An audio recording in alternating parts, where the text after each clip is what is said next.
Hi everyone, welcome to Papa's Workshop. Today we're making another flag. This time I'm putting the Army logo on it. Last time I carved this, I just used an 1/8 inch bit. Today, two-stage carving. 1/8 inch for the roughing pass and a 90-degree V bit for the detail pass. Let me show you how I did it. Let's get started.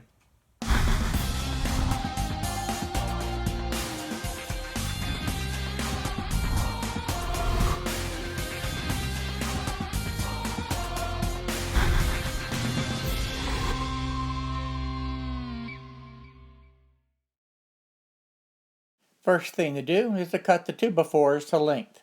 I'm using 2x4s this time rather than the furring strips.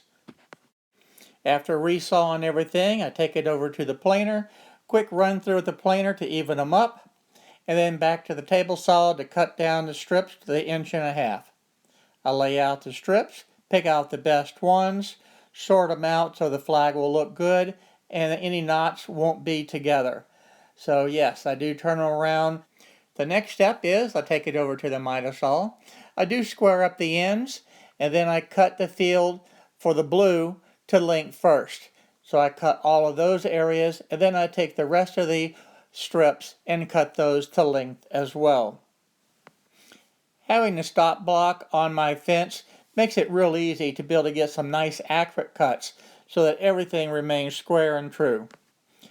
Now I'm taking all of the remaining strips and cutting those to the proper length, which is 37 inches. And again, I'm using the stop on my fence to be able to make this very accurate. Now that everything is cut to its proper length, I lay out the flag one more time, and it's actually beginning to look just a little bit like a flag. First thing I want to do is glue up the blue field. And you'll notice that I have virtually no knots in this area, and that way I will not have a problem when I'm cutting the stars. So I just add the glue to it, go ahead and lay them out, clamp them down, and make sure that it's nice and flat. As I clamp these up, I want to make sure that it remains square. So using a tape measure and measuring diagonally, I can ensure that I'm 100% square. And then I tighten it up slowly. To make sure that it stays flat, I use a piece of wood with the tape on it. The tape makes it where the glue will not stick to that board. And having a board on this side, and then I'll also put one on the other side, will ensure that my blue field remains nice and flat. After the glue dries, I take it over and sand everything through the grits, and I'm sanding from 60 up to 220. And you can see there I've got my little elf helping me out there making sure that I do it right. Now it's time to use a water-based stain, and on this particular wood I did use 2 coats to be able to get the color that I was after. The stain that I'm using is the wood stain from Minwax. It's a water-based clear tint that I put the blue into. The blue that I'm using is the True Blue, which is a Minwax color. And for the red, it's the same thing. I'm using the red, and it is the Scarlet. I sorted out all of my stripes last night. So these are the ones that are going to be the red.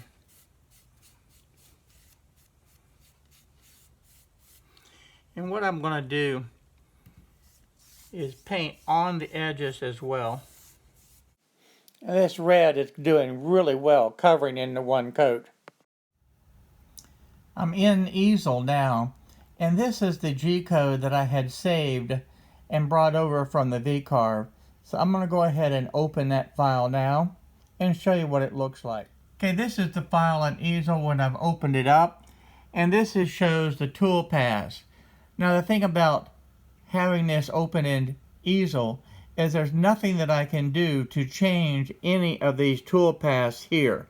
The only thing that I decided to do is right here is place the center point for the stars. That way it will be completely centered on the board when I carve it. The last thing that I want to do before actually starting the carving is to go ahead and torch the flag. The trick to this is to be able to have nice, slow, consistent paths from beginning to end on your board. Do not let your torch stop, and that way it'll be nice and even. And it's just like painting. I actually go beyond the ends of my board so it doesn't over torch the ends of it. And you can see there where it did. I didn't go completely off the board. This process actually goes very quick, and you'll find that every single person will do it just a little bit different, and the look will be unique to the individual doing the torching of the flag to be able to get the color and the consistency that you're trying to achieve. So be patient, have fun, and realize everybody will look a little bit different. Now that the flag is completed, it's time to carve. Okay, I have everything set up on the VCarve now, and my XY axis is right in the center. Oh, and my little buddy is coming to help out and check and make sure that it's right. So now we go ahead and start to carve, and it will move over and start cutting the first star. And this process only takes about 10-12 minutes, and the stars will be done. I wanted to take a little bit extra time to be able to show the actual carving of the stars, because I've had some questions about this and how this actually cuts using the VCarve Desktop to be able to do this.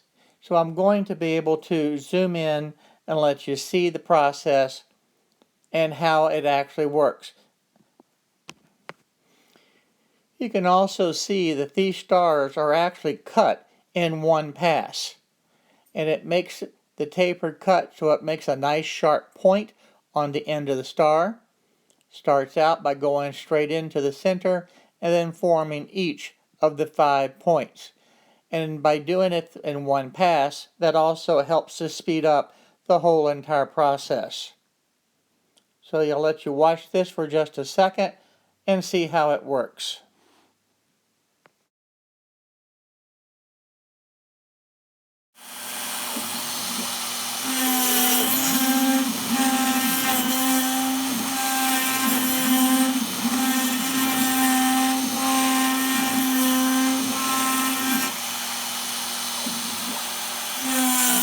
With all the Christmas gifts being made, the elves came to check it out. The nice thing about this carve is that it cuts very, very clean, and there's really no sanding that's required once this is finished. I can just take it off and go ahead and assemble it directly onto the flag. And all you're seeing here is the sawdust that has accumulated down inside the star. Now it's time to get everything assembled, and I'm using a 1x4 furring strip to be able to put onto the back, and I'm using 4 of them. To glue this, I'm spreading it out with just an old gift card, and then I'm nailing it into place using a brad nailer. You can also see that I have some 2x4s that I'm using to be able to secure everything down and hold it into place. This 1x4 furring strip with the glue on it goes right in the middle of that line for the blue field to the stripes. And this way it'll help hold it in place. And there's my little elf back there again helping to nail it in place. I'm using the 2x4s to clamp everything down to be able to hold this as flat as possible. The final thing that I'm doing is adding the U.S. Army logo to the flag. I find it the easiest to use the XY0 for it to be right dead center in the middle, and then I can begin the carve. I'm also using the rasper feature on this carve, and it does cut very, very clean. There's my little elf again checking to make sure it's done right. I'm using a 2-stage carving to carve this logo out, and I'm using for the roughing pass an 1/8 inch downcut bit. The other thing that I'm also using is the rasper feature, which is a new feature in Easel, and it is cutting along the XY axis as you can see here. and it's very effective, and it makes for a very clean, smooth cut. And then the final pass goes all the way around the exterior and the interior to be able to clean up the edge. I really like the new feature. The rasper cut does make it a lot smoother cut. And I like the fact that it does this nice finishing cut all the way around. It gives a nice smooth edge. And so far on this cut, I used the default speed to be able to do the cutting of this. And now what I want to be able to do is go into Easel while it's carving and increase the speed to be able to show this feature. Works well. What I did is I took it from the 64 speed for the feed rate, moved it up to the 72, and then I increased it up to the 84. And you can still see it's cutting very good. Now we've switched bits. I'm using a 90-degree V bit to be able to do the detail pass. And you can see that it's moving through. And again, this is 2 times the speed, but it's still cutting very cleanly and smoothly on the detail pass. Now the detail pass did take about 50 minutes to be able to carve. To prepare the logo for painting, the first thing I did is I used a Rust-Oleum clear coat. And this is a clear gloss, it's a high gloss, and I put 2 coats down. Once this had dried, I went ahead and lightly sanded the area. Then I'm using the acrylic paints, and it's just 3 colors. I'm using the yellow, the white, and of course the black for this logo. Now typically what I'll do is start with the border and the lowest points and start and build up from there. Now I'm going to start out at the lowest point and I'm going to use the white. The good thing is you don't have to re-neat. You can just paint it in, and if it gets outside of the lines, no big deal. In fact, what I'm going to be doing is putting the white area over where the yellow goes, and it creates like a primer. If you do get paint wherever you do not want it, all you need to do is just take a damp paper towel and wipe it off. The 2 areas that get the white are the star and the U.S. Army, the letters themselves. Now I'm going to do 2 coats of the white. Now the first coat's done on the star, and I'm going to do the letters the same way. Now what I'm doing is just filling in the paint and just dabbing it in to fill the space, and I'm really not concerned about the neatness. If it gets on the outside of the letter, no big deal. The black is going to easily cover up the white. So neatness is not an important factor. While the first coat of the white is drying, I'm going to go ahead and start with the yellow. Now the yellow goes in this area right through here, which is a raised portion, and it also goes right through here, which is actually a lower point in the logo. So I'm going to flood this area with the paint and get good coverage. Now off camera, I'm going to go ahead and finish putting 2 coats of the yellow on and a second coat of white.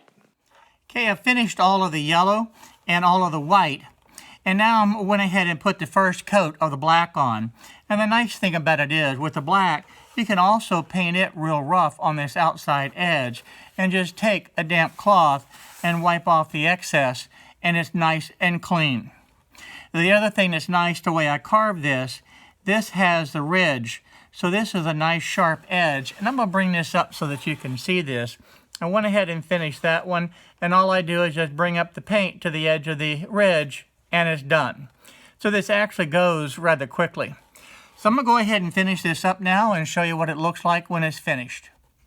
And here's the finished flag with all the black completed. Looks great. Hi everyone, thank you for watching my video today. If you like the video, please go ahead and hit the subscribe button down below and the little bell next to it so you'll be notified on the different videos that I upload. Also check out the videos over here to be able to stay up to date on the happenings in my shop. So again, thank you for watching my videos.